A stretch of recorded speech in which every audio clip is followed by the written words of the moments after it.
अरब सागर में उठा चक्रवाती तूफान बिपरजॉय गुजरात के तट से टकराकर अब आगे बढ़ चुका है,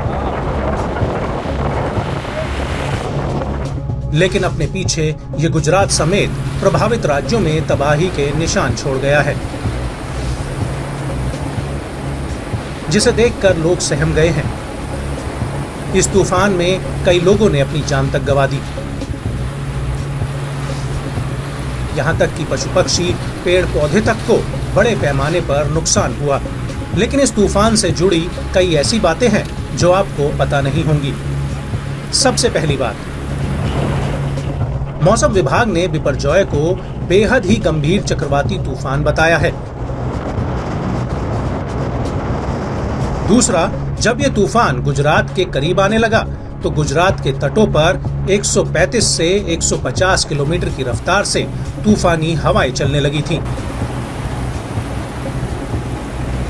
तीसरी बात, इस तूफान से न सिर्फ गुजरात में त्राही त्राही मची, बल्कि देश के अन्य 7 से 8 राज्य भी प्रभावित हुए। लक्षद्वीप, केरल, कर्नाटक, महाराष्ट्र, असम, अरुणाचल प्रदेश, मेघालय और पश्चिम राजस्थान के मौसम को इस तूफान ने प्रभावित किया। और चौथी बात यह है कि इस तूफान ने मॉनसून की रफ्तार को सुस्त कर दिया था, क्योंकि जैसे ही मॉनसून केरल पहुंचा, वैसे ही चक्रवात सिस्टम ने मॉनसून की नमी को सोखना शुरू कर दिया, जिससे मॉनसून अचानक ढीला पड़ गया। अब पांचवी बात यह है कि तूफान ने न तो सिर्फ भारत को प्रभावित किया, बल्कि पड़ोसी देश पाकिस्तान का कराची शहर भी तूफान से अछूता नहीं रहा। पाकिस्तान में भी तूफान ने बड़े पैमाने पर नुकसान किया है।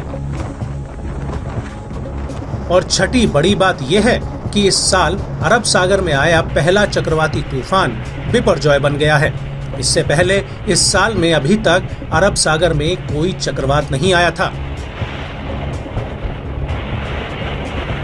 सातवीं बात यह है कि बिपरजॉय जिस अरब सागर से उठा था, उस अरब सागर में बेहद कम चक्रवाती तूफान आते हैं।